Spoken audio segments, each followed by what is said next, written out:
Olá, seja bem-vindo à nossa série sobre avivamento. Eu sou o pastor Carlos da Igreja da Família e eu quero compartilhar com você uma palavra sobre o avivamento. O que a palavra de Deus diz sobre o avivamento? Em Amós capítulo 7, no verso 7, algumas referências que nós vamos estar usando aqui para poder entender sobre o avivamento. Diz assim: Ele me mostrou ainda isto: o Senhor, com um prumo na mão, estava junto a um muro construído no rigor do prumo. Verso 8: E o Senhor me perguntou: O que você está vendo, Amós? Um prumo, respondi. Então disse o Senhor: Veja, estou pondo um prumo no meio de Israel, o meu povo, não vou poupá-lo mais. Bom, o livro de profeta Amós deixa bem claro para nós um posicionamento que Deus esperava do povo de Israel. E eu quero colocar um tema nessa mensagem que é: para um grande avivamento precisamos de um grande alinhamento. Ou seja, dentro de todo este contexto, Deus usando este profeta Amós para poder chamar a atenção do povo de Israel, para exatamente eles se posicionar para experimentar algo novo da parte do Senhor. E não é diferente nas nossas vidas, não é diferente nos dias de hoje, a qual o Senhor espera um posicionamento sobre a sua igreja, sobre o teu povo. E interessante de tudo isso é nós entendermos que muitas vezes queremos buscar no Senhor, esperar um avivamento vindo da parte do nosso Pai. Exatamente este ano de 2022, na Igreja da Família, Deus direcionou uma palavra profética sobre o ano de avivamento. Estamos buscando por isso, estamos entendendo o que o Senhor ele tem dito para nós. Estamos entendendo qual é a direção que o Senhor tem nos dado sobre o avivamento. E o que é experimentar o avivamento? O que é que eu tenho que fazer? Como buscar? De que forma esperar? Então eu peço para você ficar conosco nessa série de mensagens sobre avivamento, para que você possa entender um pouco mais qual é o posicionamento da Igreja de Cristo. Bom, e durante o reinado do rei Uzias, que foi o rei de Judá, o reino do sul, e também junto ao mesmo tempo o reinado de Jeroboão II, o reino do norte, Israel. E para entender um pouco sobre essa questão, houve uma divisão logo após a morte de Salomão. Então o reino se dividiu, o reino de Israel se dividiu em dois: o reino do sul e o reino do norte. O reino do sul ficou como Judá e Benjamim, o reino do norte conhecido como Israel, as 10 tribos. E assim então, com o reinado desses dois reis, Uzias e Jeroboão II, estava uma grande fase sobre o povo do sul, ou seja, sobre o povo de Judá. Eles estavam vivendo exatamente uma prosperidade, um tempo diferenciado, um tempo de prosperidade material, política e militar. E por isso a nação, ela se sentia segura, confiante por essa prosperidade, achando que essa prosperidade era como uma aprovação divina. Ou seja, aquilo que eles estavam vivendo, vamos dizer assim, o nosso linguajar, estava tudo dando certo, estava tudo acontecendo, vivendo e experimentando uma prosperidade, e para eles isso era uma aprovação divina. Ou seja, estava dando tudo certo, estava tudo ok, então Deus estava aprovando a conduta e a forma qual eles estavam vivendo. Mas não, muito pelo contrário. Deus então levanta um profeta chamado Amós, para poder exatamente chamar a atenção do povo, para poder colocar eles no seu devido lugar e apresentar para eles qual seria a posição a qual eles deveriam tomar, qual era a ideia ou o que o Senhor esperava da parte deles para poder honrar ao Senhor e eles viver o que o Senhor tinha para a vida deles. Então, devido a toda essa prosperidade, houve um declínio espiritual. Eu quero deixar bem claro aqui que a prosperidade, ela não é um pecado, ela não é uma forma oposta ou errada vindo da parte do Senhor, não. Mas dentro dessa prosperidade que eles estavam vivendo, o povo de Deus estava vivendo, era de uma forma injusta. Ou seja, eles estavam experimentando ou vivendo algo diferenciado, mas não vindo da parte de Deus.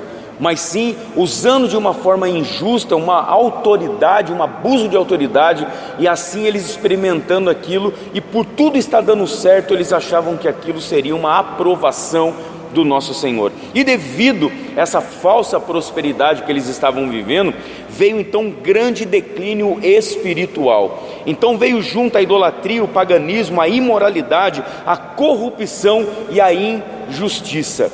O interessante de tudo isso é que nós precisamos tomar muito cuidado, que como até mesmo a palavra do Senhor diz que nem tudo que reluz é ouro, precisamos até mesmo quando as coisas começam a ir bem, perguntar e buscar se é e provém do Senhor o que estamos vivendo, porque a prosperidade que eles estavam vivendo e tendo aquilo como uma aprovação divina, como uma aprovação de Deus, era muito perigoso, porque isso então levou o povo a um declínio espiritual. Ou seja, já que está dando tudo certo, então vamos relaxar na nossa área, na nossa parte espiritual, que era o que o Senhor mais esperava da parte deles.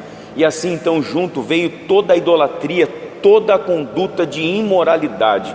Precisamos tomar muito cuidado, até mesmo o que pedimos para o Senhor, que muitas das vezes pedimos tanto algo, tanto, Senhor me dê isso, Senhor faça isso, Deus opera dessa forma na minha vida, só que muitas das vezes deixando, quando recebemos ou experimentamos isso da parte do Senhor, deixamos a nossa área espiritual de lado. Buscamos orando, subimos ao monte, jejuamos em busca de algo, e quando acontece, muitas das vezes relaxamos na nossa área espiritual. Aquilo que antes buscávamos com intensidade, agora que recebemos, deixamos aquilo de lado. Precisamos tomar muito cuidado em relação a essa questão. E foi o que aconteceu. Eles estavam vivendo tudo isso e não se preocuparam mais em questão a sua área espiritual. E devido a esse afastamento da presença do Senhor, em oferecer o seu sacrifício, a sua adoração ao nosso Deus, então veio esse grande declínio, e junto com isso veio toda a idolatria aos outros deuses, toda forma de paganismo no meio do povo de Deus, a qual Deus não esperava, a qual Deus abominava esse tipo de comportamento, principalmente a questão da injustiça e a corrupção. E no capítulo 7, Deus dá uma visão de destruição para Amós. Cara, isso me chama muita atenção. Eu quero que você acompanhe junto comigo, pega aí a sua Bíblia, vai seguindo as referências, aqui no vídeo também está aparecendo as referências para você não perder sequer alguma. E no capítulo 7 do mesmo livro de Amós, Deus dá uma visão de destruição por meio de gafanhotos. O Senhor então mostrou para Amós que aquela prosperidade a qual eles estavam vivendo não provinha do Senhor, não era jamais uma aprovação de Deus para a vida daquele povo. Então Amós é levantado como um profeta naquele período para poder chamar a atenção do povo de Deus. Então o Senhor dá uma direção, uma visão para ele, dizendo: eu irei destruir o meu povo com gafanhotos. E o interessante é que o profeta intercede de uma forma por aquele povo, pelo povo de Israel, dizendo: ó Deus, o seu povo é fraco, como podemos resistir? Então a palavra de Deus vai dizer que com essa intercessão do profeta, dizendo: Senhor, somos fracos, como que podemos resistir nessa destruição a qual o Senhor está direcionando, está me mostrando? Então a palavra de Deus vai dizer que Deus, Ele não destrói por meio dessa visão a qual Ele concedeu a Amós, mas também o Senhor Deus, no mesmo capítulo 7, Ele vai dar uma outra visão, uma visão de destruição agora por meio de fogo. E da mesma forma o profeta Amós, ele busca, ele intercede, e ele diz, e ele pergunta ao Senhor: ó Deus, o seu povo é fraco, como podemos resistir? Então também por esta visão que o Senhor deu a Amós, nessa destruição por fogo agora, e por Amós está intercedendo, dizendo: nós não iremos suportar, o povo não irá suportar por ser fraco, então como poderemos resistir a esse meio de destruição? Então o Senhor também não destrói, mas o interessante é que Deus aí dá uma visão para ele de um prumo no meio do povo de Deus. E o interessante é que ele diz: vou colocar um prumo no meio do meu povo, ou seja, o povo precisa estar alinhado com os céus. O interessante desse prumo, que nós vamos entender um pouco mais à frente, o que é esta ferramenta, o porquê que o Senhor estava usando nessa metáfora, para poder trazer um entendimento ao povo mesmo qual seria o seu posicionamento por aquilo a qual eles estavam fazendo. E assim então o Senhor diz a Amós de uma forma muito clara: eu vou colocar um prumo no meio do meu povo. Ou seja, não irei destruir por gafanhotos, não irei destruir por fogo, mas eu irei a partir de hoje colocar um prumo no meio do meu povo. Ou seja, a minha nação, a menina dos meus olhos, o meu povo de Israel precisa estar alinhado com os céus. Se eles querem experimentar algo novo, se eles querem experimentar e viver aquilo que eu tenho para a vida deles, é necessário que haja um alinhamento da terra com os céus. É necessário que eles deixam e abandonam toda a vida de paganismo a qual eles estão vivendo, todo meio a qual eles acham que é uma aprovação divina da prosperidade que eles estavam vivendo, mas não. Deus queria exatamente que o povo vivesse não uma prosperidade financeira ou em outras áreas, mas principalmente na área a qual agora havia um declínio, a área espiritual, um alinhamento com os céus, para que eles pudessem viver e experimentar o que o Senhor tinha. E o que é um prumo? Que ferramenta que é essa? Porque o Senhor então ele usou essa metáfora para poder trazer um entendimento do que Deus esperava sobre o teu povo. O prumo é uma ferramenta que garante alinhamento e estabilidade. Quero que você preste bem atenção para você poder entender essa visão que Deus dá a Amós. Então o prumo é uma ferramenta que garante uma precisão, que garante um alinhamento e que garante uma estabilidade, ou seja, equilíbrio, reto, não pende nem para a direita nem para a esquerda. É uma ferramenta que traz conserto. Essa ferramenta é usada, por exemplo, para quem trabalha, para um mestre de obras, quando ele está levantando um muro. Vou dar um exemplo aqui para você entender, e ele usa então essa ferramenta chamada prumo, para ver exatamente se aquele muro ele está alinhado, ele está reto, ele está perfeito, ele está preciso. Então é interessante que Deus ele usa então este meio, esta forma física conhecida também naquele tempo, para que o povo viesse a entender. Ou seja, o interessante desta ferramenta prumo é que ela é colocada na parte de cima do muro, e a sua base com peso então ela dá precisão na parte de baixo. Ou seja, a parte de baixo precisa estar exatamente alinhada com a parte de cima. O que Deus estava dizendo dentro desta metáfora, dentro desta forma e deste meio, era exatamente que o povo de Israel precisava estar alinhado com os céus, da forma a qual Deus esperava sobre aquele povo. Então entendemos que quando o povo está em alinhamento com os céus, está no prumo de Deus, o povo recebe uma resposta. Entenda uma coisa, querido, nós sabemos qual é a vontade de Deus, a qual a palavra do Senhor diz que ela é boa, perfeita e agradável. Muitas das vezes não sendo boa para nós, uma coisa que eu sempre costumo dizer, muitas das vezes não sendo perfeita para nós dentro daquilo que estamos vivendo, muitas das vezes sendo desagradável para nós, mas que possamos entender que a vontade de Deus ela sempre será perfeita, boa e agradável, por mais que nós não viemos a compreender. Então entenda algo, viva a vontade do Senhor. Quer experimentar algo novo? Quer viver algo novo? Cara, esteja no prumo de Deus, esteja alinhado aqui na terra com o céu, para que você venha a viver, aleluias, aquilo que Deus ele tem para a sua vida. Quer viver um avivamento? Quer experimentar algo novo de Deus? Aleluias, quer ter experiências vindo da parte do Senhor? Esteja alinhado com a vontade de Deus para a tua vida. Você sabe qual é a vontade de Deus para a sua vida, você sabe qual é o direcionamento, o que Ele espera do seu comportamento, do seu posicionamento para com Ele. Não tem como, é impossível vivemos um relacionamento sadio, cada um vivendo de uma forma. Eu vou usar agora um relacionamento entre dois, um casal, um cônjuge. Não tem como eles viverem um relacionamento sadio, sendo que um vive desapontando, desrespeitando, desmerecendo um ao outro.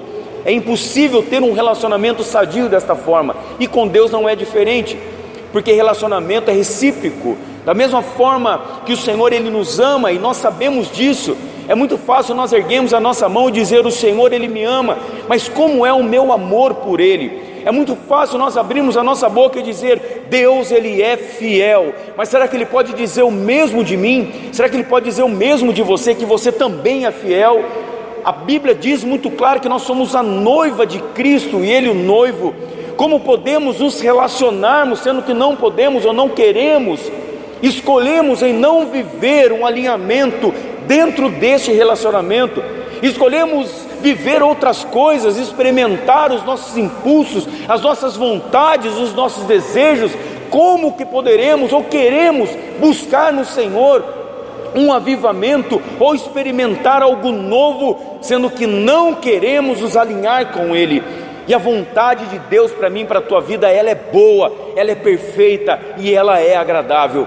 Eu quero te convidar neste vídeo, neste momento, não sei de onde você está nos assistindo, mas eu quero te convidar, arrependa-se, se alinhe com o Senhor, viva segundo a vontade dEle, para que você possa viver e experimentar o que Ele tem. E o interessante é que a vontade de Deus para o seu povo, para o povo de Deus, para o povo de Israel, para a igreja, é sempre estarmos alinhados. Em Deuteronômio capítulo 30, verso 15, vai dizer assim: vejam, hoje coloco diante de vocês a vida e o bem, a morte e o mal. O verso 16 vai dizer: se guardarem o mandamento de hoje, lhes ordeno que amem o Senhor, o seu Deus, ande nos seus caminhos e guardem os seus mandamentos, os seus estatutos e os seus juízos. Então vocês viverão e se multiplicarão, e o Senhor, seu Deus, os abençoará. Olha a referência que em Deuteronômio capítulo 30, verso 15, vai deixar para mim e para você. Cara, Deus, Ele nos direciona a um alinhamento. E o interessante é que quando nos posicionamos para um alinhamento aqui na terra, junto com o céu, o Senhor sempre nos concede uma resposta. E o interessante de tudo isso, que a resposta do Senhor dentro deste contexto, que acabamos de ler, em Deuteronômio 30:15, Ele vai dizer: então, só depois de estar no centro da vontade do Senhor, então vocês viverão e multiplicarão. Então vocês viverão. Avivamento. O Senhor está dizendo: então vocês viverão, eu vou derramar sobre vocês o meu espírito, o espírito de vida. Então vocês viverão, vocês multiplicarão, e o Senhor, o seu Deus, os abençoará. Cara, olha a resposta, olha o resultado de viver segundo a vontade de Deus. Em Jeremias também, outra referência sobre o alinhamento, sobre o posicionamento que o Senhor tem, diz em Jeremias 29:11: porque sou eu que conheço os planos que tenho para vocês, diz o Senhor, planos de fazê-los prosperar e não de causar danos, planos de dar a vocês esperança e um futuro. Cara, olha o que o Senhor está colocando através do profeta Jeremias também para o teu povo. Só eu bem sei, só eu bem conheço os planos que eu tenho para vocês. É um plano de bênção, é um plano de prosperidade, mas não de causar danos. O Senhor está dizendo: essa consequência que você está vivendo não é a minha vontade, porque os planos que eu tenho para vocês não é de danos, mas é planos de prosperidade. O Senhor está trazendo uma resposta dentro da consequência a qual Israel estava vivendo por uma escolha. Então o Senhor deixa bem claro através também do profeta Jeremias, dentro de todo esse contexto sobre avivamento que nós estamos aprendendo e ouvindo da parte de Deus. E no verso 12 vai dizer assim, dando continuidade em Jeremias 29: então vocês clamarão a mim, virão orar a mim, e eu os ouvirei. Olha o resultado de um alinhamento, olha o resultado de um posicionamento segundo a vontade de Deus. E não para, no verso 13 diz: vocês me procurarão e me acharão quando me procurarem de todo o coração. E o verso 14, ele finaliza dizendo de uma forma tão maravilhosa, tremenda assim: e eu me deixarei ser encontrado por vocês. Cara, o resultado, a resposta de um alinhamento, a resposta de um posicionamento, a resposta de um comportamento segundo a vontade do Senhor, sempre vai ser para os nossos benefícios. E o mais tremendo de tudo é Ele dizendo: e eu me deixarei que vocês me encontrem. Ele está dizendo: vocês vão buscar e vocês vão me achar, quando vocês buscarem de todo o teu coração. Ele está dizendo do coração, do centro, da nossa alma, o centro de todas as nossas emoções. Ele está dizendo, quando vocês ajuntar, ou seja, esquadrinhar todo o centro das vossas emoções e buscar somente a mim, se entregar somente a mim, a resposta é: vocês irão me encontrar. O resultado de arrependimento e clamor, o resultado de arrependimento e clamor é igual ao encontro de Deus. É a mesma coisa, a resposta, o resultado de um arrependimento e clamor ao nosso Senhor é ter um encontro com Ele. O alinhamento aqui na terra, vivendo segundo a vontade dEle, é exatamente ter um encontro real, viver a Tua presença. E Joel capítulo 2, 12, eu quero dar mais uma referência que vai dizer assim: agora porém declara o Senhor, volte-se para mim de todo o coração. Olha a junção, olha a perfeição do mesmo que está em Jeremias, a qual nós lemos, e também em Deuteronômio. Ele está dizendo, agora porém declara o Senhor, volte-se para mim de todo o coração. Ele não está dizendo a metade, ele está dizendo de todo o coração. Tem que ser por inteiro, tem que ser por completo. Não adianta eu querer buscar, eu esperar, eu exigir do Senhor algo se eu não me entrego por completo. Ou seja, queremos a plenitude inteira do Senhor, mas quando chega na minha parte, em entregar por completo, em me oferecer por completo, muitas vezes há uma resistência. Só que o interessante é que o Senhor, Ele exige também algo da nossa parte, que é a entrega por completo. Volte-se para mim de todo o coração, com jejum, lamento e pranto. O verso 13 de Joel 2 vai dizer, rasguem o coração e não as suas vestes. Eu quero só dar uma frisada aqui bem rápido. Por que rasgar o coração e não as vestes? O povo judeu, eles têm um costume até nos dias de hoje, que quando eles se arrependem, ou quando eles estão tristes, ou quando eles vão se humilhar, ele pega suas vestes e eles rasgam de alto a cima. É uma forma de expressar a sua humilhação. Mas o Senhor está dizendo, não rasgue as suas vestes, rasgue o teu coração. Ele está dizendo, não seja superficial, que não seja apenas de fora, que não seja apenas algo que alguém vai ver, mas que seja algo de dentro para fora, que seja algo verdadeiro, que seja algo sincero, que seja mesmo rasgar o teu coração para mim. Aleluias, não somente uma forma de expressar a sua humilhação externamente falando, mas ele vai dizer aqui também, e dando continuidade dentro deste contexto, pois ele é misericordioso e compassivo, muito paciente e cheio de amor. Arrependa-se, arrependa-se. Buscar de todo o coração e arrependimento. Buscar de todo o coração e arrependimento. Buscar de todo o coração e arrependimento. De todo, o completo, o seu todo, junto com arrependimento, para poder experimentar uma resposta, um resultado, um relacionamento genuíno com o nosso Senhor. Estamos buscando o avivamento, estamos buscando o entendimento, estamos exatamente de uma forma clara e objetiva, entendendo qual é a posição e o direcionamento para poder experimentar e viver o que o Senhor Ele tem para as nossas vidas. E no verso 19 vai dizer, o Senhor respondeu ao seu povo, estou enviando para vocês trigo, vinho novo e azeite, o bastante para satisfazê-lo plenamente.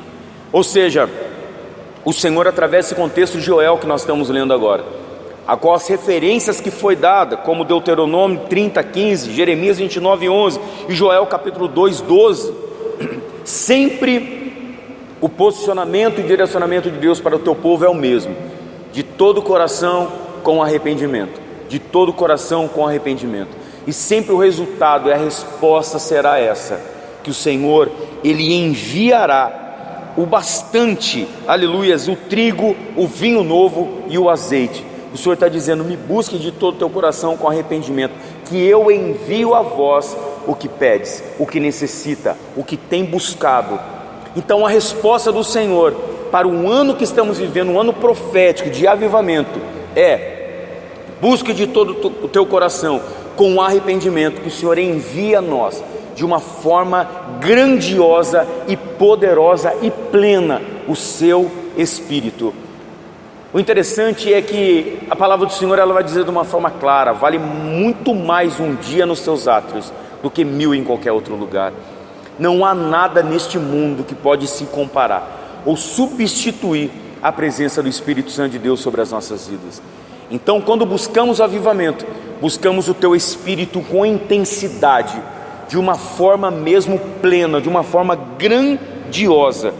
E quando a terra tem um alinhamento com os céus envia um avivamento. Eu vou repetir: quando a terra tem um alinhamento, do céu vem um avivamento.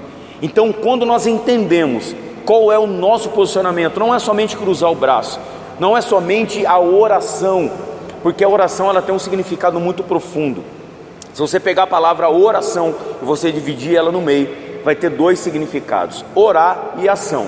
Então precisamos orar para buscar o avivamento, mas também tem uma ação, também tem uma atitude: buscar de todo o coração com arrependimento. Aí teremos um resultado, que é viver e experimentar este avivamento.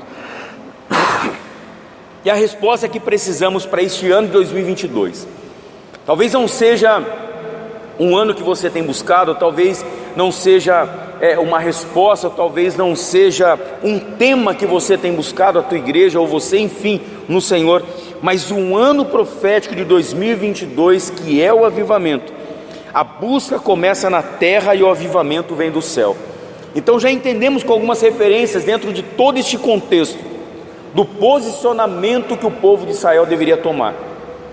Quando o Senhor, ele declara sobre Amós: eu vou colocar um prumo no meio do meu povo, o Senhor estava dizendo: quer experimentar algo novo dos céus, é necessário estar alinhado na terra. Então, com outras referências que nós lemos, nós entendemos que há uma ação e uma reação. A ação vem da terra e a reação vem dos céus. A ação parte de mim, em buscar ao Senhor de todo o coração com arrependimento, e a reação vem de Deus, derramando do teu Espírito dos céus sobre a terra. E o que é um avivamento? Qual o significado da palavra avivamento? É um ato de avivar, de se tornar mais vivo.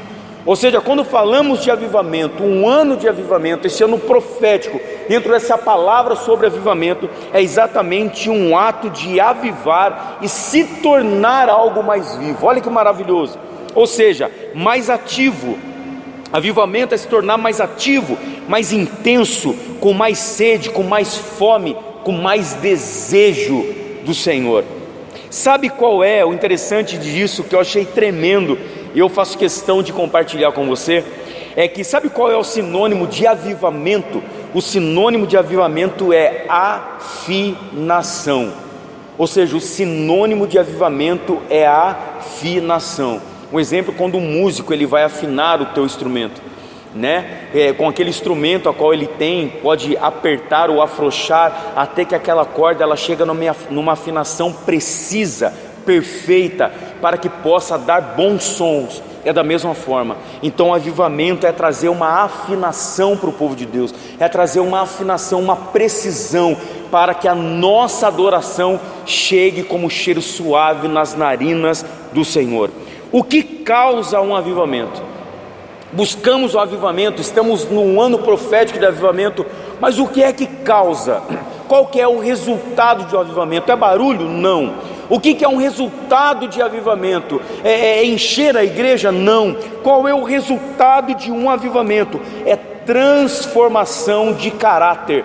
Avivamento para o povo de Deus, o derramamento do teu Espírito, o peso da tua glória, o kavod, é exatamente o que traz o resultado para o povo de Deus, é a transformação de caráter. O povo de Israel, no período do profeta Amós, eles estavam vivendo uma falta de caráter, espiritualmente falando e fisicamente também. Nós lemos todo o contexto para nós entendermos. O que Deus estava falando quando Ele estava colocando um prumo sobre o povo é exatamente deste alinhamento de caráter dos céus, da terra com os céus. O Senhor está dizendo: eu vou derramar sobre eles, quando haver esse alinhamento, um caráter de Cristo, um caráter do Senhor. Então a causa do avivamento, o resultado, ou seja, um dos resultados de um avivamento, do Espírito de uma forma plena, sendo derramado sobre o teu povo, é a transformação de caráter. Segundo, uma vida em santidade, ou seja, quando experimentamos o avivamento, a causa que ele traz, o resultado, a resposta, aleluia, sempre será a transformação de caráter e uma vida em santidade. Buscar, viver uma vida de honra ao Senhor. Outro ponto, metanoia, uma mudança de comportamento, uma forma de pensar, uma forma de agir diferenciada que vem dos céus. Não apenas viver com os nossos impulsos, viver com os nossos desejos, com as nossas vontades da carne, mas quando eu busco uma vida em viver uma vida em santidade, porque o Espírito é santo, e quando Ele habita dentro de mim, o desejo do Espírito vai florescer sobre a minha alma, sobre a minha carne, em viver aquilo que Ele espera, para que o nome dEle seja glorificado. Isso automaticamente Ele vem trazendo também essa metanoia, essa mudança de mente, essa mudança de comportamento, é automático, não é nada forçado, não é nada maquiado, mas é algo que vai sim, de uma forma clara, ser exposta, e o Senhor ser também glorificado e honrado. Ou seja, a causa de um avivamento é uma igreja sadia e uma sociedade sedenta. A causa de um avivamento é a igreja sadia, ou seja, o corpo sadio, cuja cabeça é Cristo, mas o corpo sadio e uma sociedade sedenta. Esta é o motivo, a causa que o avivamento ele traz.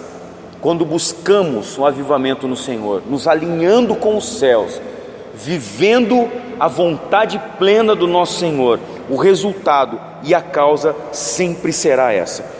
Vamos viver um avivamento que vai causar um impacto. Eu quero profetizar sobre a sua vida, e este avivamento vai causar um impacto sobre a sua casa, sobre a sua família, sobre a vizinhança, sobre o bairro, sobre o emprego, a cidade, o estado, até o país a qual moramos. Então, quando buscamos o Senhor, este avivamento, iremos experimentar este impacto, aleluia, que vem da parte do Senhor. Viver e experimentar este impacto que o avivamento ele traz para o povo de Deus. E para a gente finalizar essa mensagem, eu quero compartilhar um dos maiores avivamentos que aconteceu em toda a história.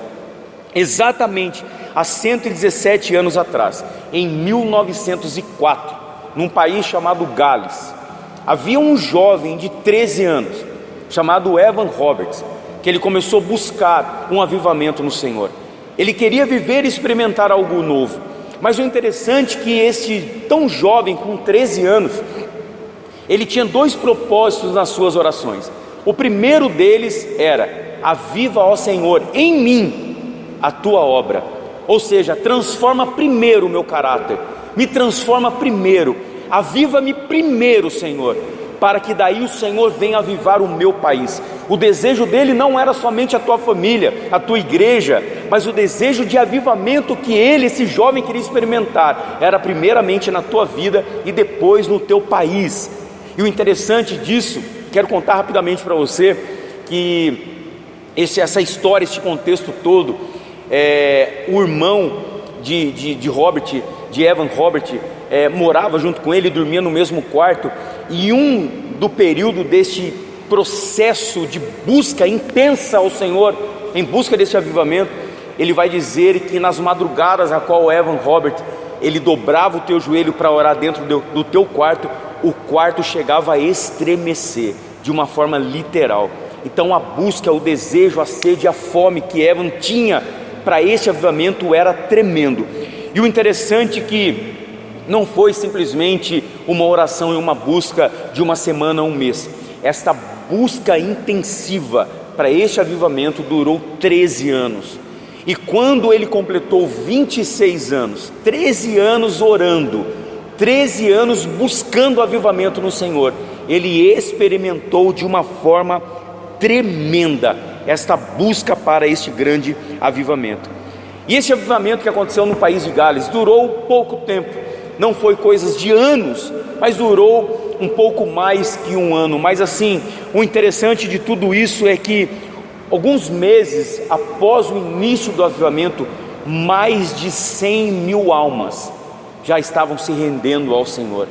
Então olha o que o avivamento trouxe sobre aquela nação através de um único jovem. Uma coisa que eu sempre costumo dizer: Deus não precisa de uma multidão para causar algo a qual Ele tem, para poder fazer o que Ele tem. Ele precisa de um único que tem sede e fome de viver e experimentar o novo de Deus.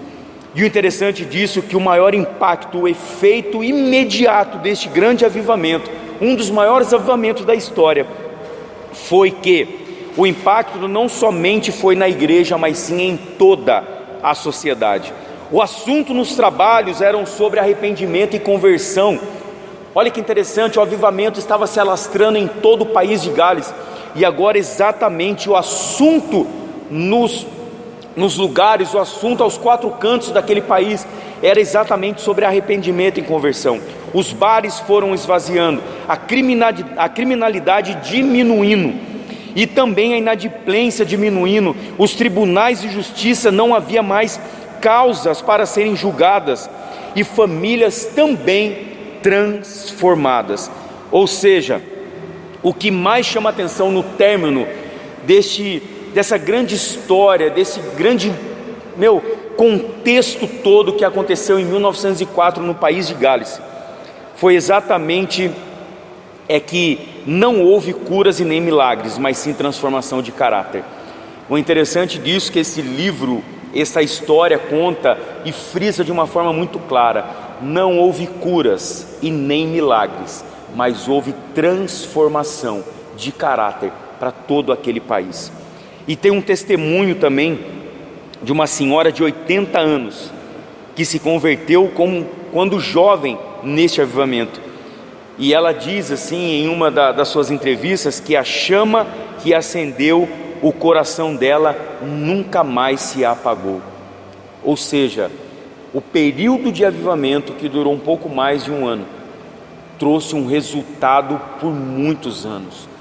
Então, quando nós buscamos um avivamento da parte do Senhor, quando nós entendemos qual é o posicionamento que o povo de Deus, a igreja, precisa tomar, começando por mim, o resultado será grande. O resultado começa em mim, começa a alastrar pela minha casa, por toda a igreja, pela sociedade, e assim nós cremos que isso irá acontecer. Queremos viver e experimentar o que o Senhor já está fazendo. E eu quero finalizar esta mensagem fazendo uma pergunta para você. Eu quero que você pense bem, que você entenda bem tudo o que foi dito dentro de todo esse contexto, nesses 40 minutos dessa mensagem. Isso não aumenta a sua fome e sede por uma genuína visitação de Deus nos nossos dias? Entendendo agora qual é o direcionamento que o Senhor Ele nos dá para poder viver e experimentar este avivamento da parte dEle, não aumenta mais a tua sede, a tua fome de experimentar de uma forma plena e genuína a visitação do Espírito Santo de Deus de uma forma grandiosa e poderosa, a qual irá trazer não somente para a igreja local, mas para a sua vida, para a sua família e para a sociedade da onde moramos, uma transformação de caráter, principalmente no século a qual nós estamos vivendo. Eu quero que você medita nessa palavra e que você também venha a ter fome, venha a ter sede de experimentar um avivamento da parte do Senhor na sua vida. E eu quero fazer uma oração por você neste momento. Eu quero ministrar sobre a tua vida o Espírito Santo de Deus, e que não sei quantas pessoas serão alcançadas através desse vídeo, mas eu creio que grandes coisas irão acontecer em nome de Jesus. Pai, louvado seja o teu santo nome, graças eu te dou por este tempo de qualidade, por este período a qual, através da tua palavra, entendemos qual será o nosso posicionamento, o que o Senhor dos céus espera da terra, para que possamos experimentar um avivamento genuíno que vem do alto. Pai amado Deus, que possamos mesmo estar alinhados segundo a tua vontade, que é boa, perfeita e agradável, para que possamos ter um resultado chamado avivamento. Deus abençoe sua vida, em nome de